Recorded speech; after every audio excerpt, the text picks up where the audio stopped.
Lúm nó không phải xay sữa đâu, nó xay người cho nó uống sữa đấy. Bộ nêu này là kẹo chứ còn ai nữa. Dép thì đi đúng một chiếc, ví thì rộng không có đồng nào. Chào mừng các em đến với series mập mờ đến khi nói yêu. Lúm nó không phải xay sữa đâu, nó xay người cho nó uống sữa đấy. Bộ nêu này là kẹo chứ còn ai nữa. Dép thì đi đúng một chiếc, ví thì rộng không có đồng nào. Mà lúm nó cứ xay lên xay xuống, nghiêng ngả còn hơn người xay rượu. Kẹo nó thả tí thính là dính là như nào vậy lúm? Miệng nói không phải gù của mình cơ mà. Kẹo nó vỗ vai là cười với nó rồi đã nói gần thế này rồi tay còn gầy gầy. Anh James chứng kiến hai đứa ở cạnh là hay động tay động chân nên tách ra rồi mà hai đứa có chịu nghe đâu. Người hai đứa lúc nào cũng như có nam châm ấy, cứ hút lấy nhau thôi. Đây coi như là vô tình đi, thế như này cũng là vô tình luôn ha. Lúm còn chưa kịp trở mắt. Lúc tập luyện thì có khoảng cách mà lúc ghi hình thì không ai ngăn cách được kẹo đến cạnh lúm. Cứ khoác vải thế này thôi. Dù sao thì cũng không phải lần đầu, quen rồi ấy mà. Từ trong nhà đến ra ngoài trời, người kẹo chắc cần điểm tựa nên cứ lấy lúm là chỗ dựa thôi. Trời ghê chưa?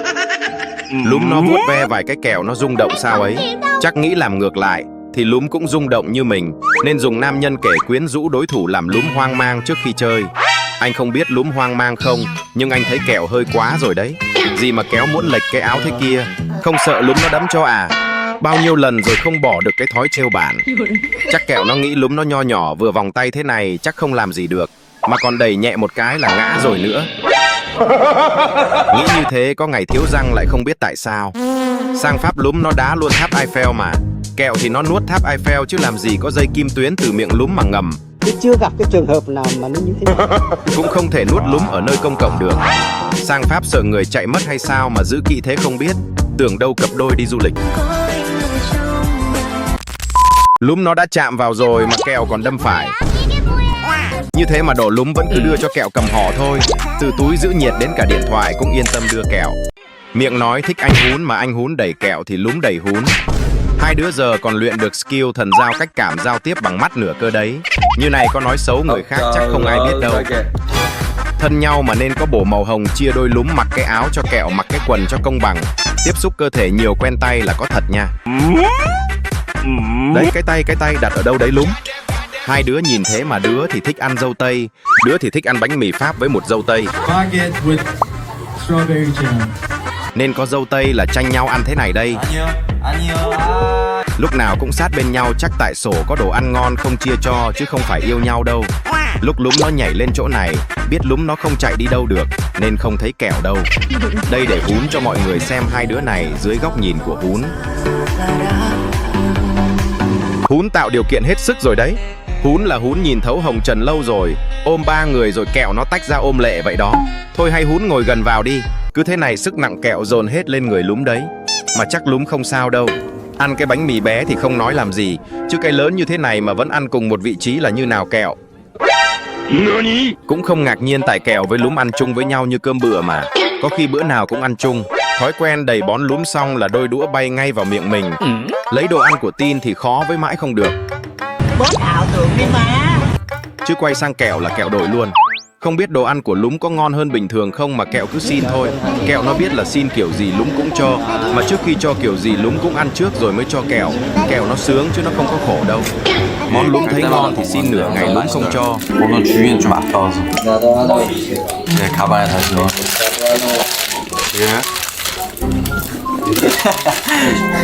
Món lúm ăn không hợp thì tự hỏi kẹo ăn không. Kẹo ăn luôn, không phòng thử gì luôn. Ăn kem vẫn hơn là ăn mỹ cay. Lúm thích ăn cay. 불닭은 너무 맵다. 저는 일반은 못 먹어요. 저는 불닭보다는 비빔면을 어쩌라고. Bữa giờ tao nhịn mày lắm rồi nha. 나는 매운 게 싫어. 저는 딱 열라면, 신라면, 불닭. Không ăn được mì cay, nhưng mà mì do lúm nấu nên kẹo cũng cố ăn thứ mấy miếng cay nha. Tự giác hồi trò chơi cần nắm tay không rời nắm tay lúm vậy đấy. Đến lúc mấy anh chơi sao kẹo nó không nhắc mấy anh nắm tay, chỉ được cái hay cơ hội. 잘생겼다. Đẹp mắt chưa? Các anh thử vào mặt cho kẹo ạ. Cứ khen thế lúm nó ngại. Nó thế thôi kẹo nó có bao giờ rút kinh nghiệm đâu. Trong mắt nó mấy anh cute hết có lúm handsome thôi.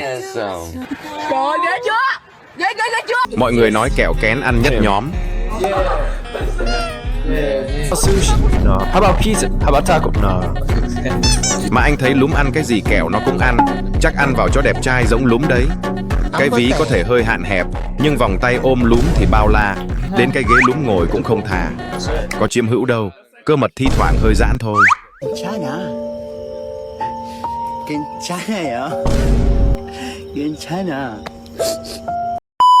Trung bình live tiền bối dùng iPhone mở nắp chai bia, còn hậu bối mà tiền bối khen đẹp trai thì cho fan xem ví 1 đồng tiền lệ cũng không có.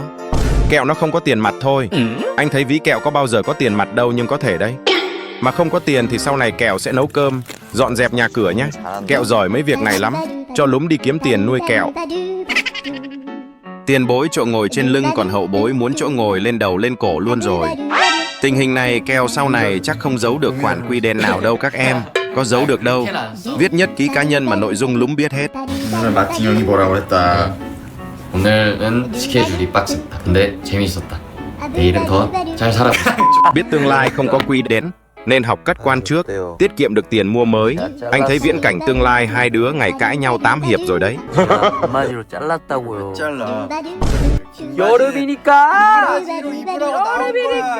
잘랐죠.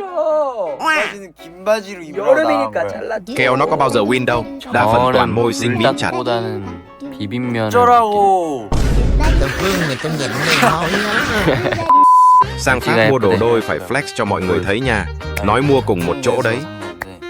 Nhìn là biết cùng một bộ luôn. Đứa đeo nhẫn, đứa đeo vòng. 이게 더 예쁘지. Hồi đồ đôi phải không nói không phải. 풀로 이러네.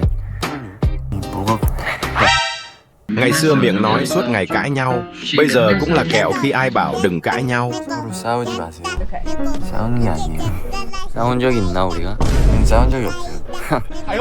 언제 싸웠다고 그래요? Họ tí là ôm ôm dụa dụa. Chắc tại hai đứa cũng có vài điểm tương đồng. Hơi khùng.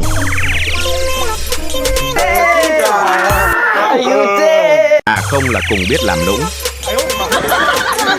James thấy Lúm từ chối dùng mũ của kẹo phải wow rồi.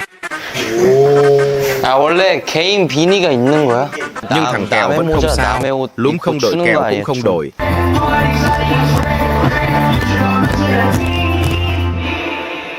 Gì chứ mấy chuyện tán tỉnh về ván kèo đứng thứ hai không ai thứ nhất. Trời, ghê chưa? Ghê chưa? Kèo nó nắm tay Lúm trước mặt James vậy đó. Coi người khác như tàng hình luôn. Khao khát vị trí cạnh Lúm, nên dù đang ôm cột điện cũng phải 4 chen tách Lúm và James ra.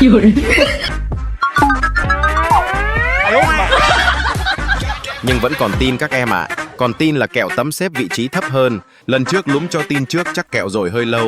Có khi còn khóc ấy chứ. Dễ khóc mà. Nên là kẹo nó cũng cản trở nốt. Where's Martin? 지금 오늘 없어요. 마침 오늘 없어요. 둘만. 지금 필요 없어요. 저희끼리 알아서 잘 하거든요. 마침 없이도. 너가 다가 아니에요. Cho hai đứa diễn cái phần va chạm má thế này có phải nhanh không? Nhìn các anh khoác vai nhau là thấy bên mình chưa đáng yêu lắm. Xin thử lần nữa. Ôi giời ơi, kẹo làm nũng thế Lúm nó rung động đấy. Nhưng tư thế này vẫn chưa đủ các em ạ. Hai đứa khoác vai hơi ngang hàng như những người bạn. Chưa đủ nung nịu đâu. Phải tư thế Lúm nằm trong vòng tay kẹo mới hợp lý được. Có khi kịch bản không yêu cầu đâu, nhưng lúc quay kẹo nó cứ thế. Anh thấy Lúm cũng quen rồi, không phản kháng bao giờ. Ngày xưa thì làm động tác giả như thế này. Bây giờ có cái ly là uống dao bôi luôn.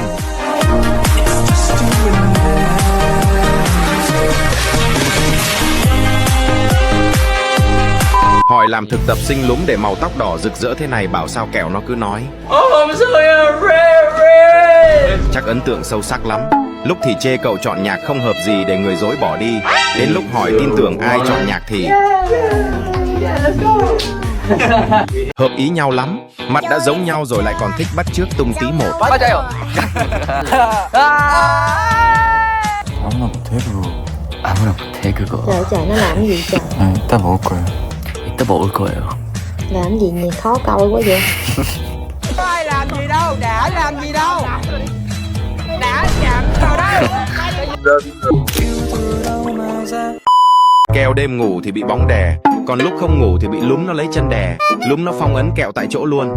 Ai bảo vừa nãy ngồi đè lên chân Lúm giờ thì phải chịu. Cứ anh James cho em xem với mấy lần trong khi có thể nhắc cái chân lên như vậy là được rồi. Kèo đeo kính đẹp trai lắm, nên Lúm nó cứ nhìn tình như thế này là phút sau cái kính ấy thuộc về Lúm rồi. Từ vỗ ngực mình thì mạnh lắm, còn chuyện qua thằng Kẹo thì như vỗ về yêu thương. Mặc cái áo ba lỗ nhìn mặt thường là thấy mà Lúm phải xoa lưng xem có ai gần thể vào lưng Kẹo không. Mấy người thích nhau là nhân lúc không ai để ý chủ động tìm đến nhau để khoác vai.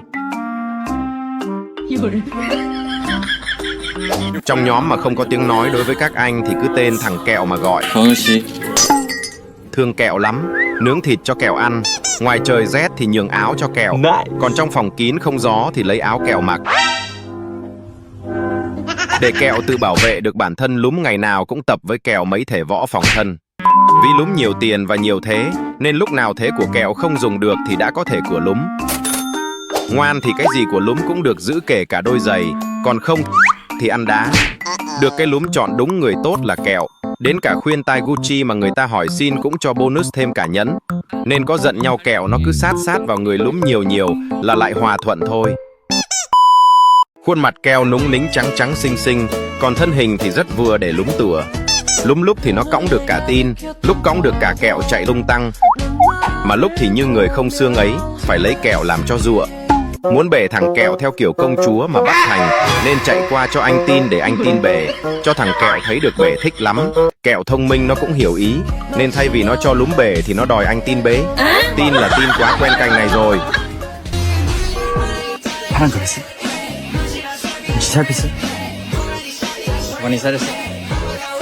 그래 내가 됐어?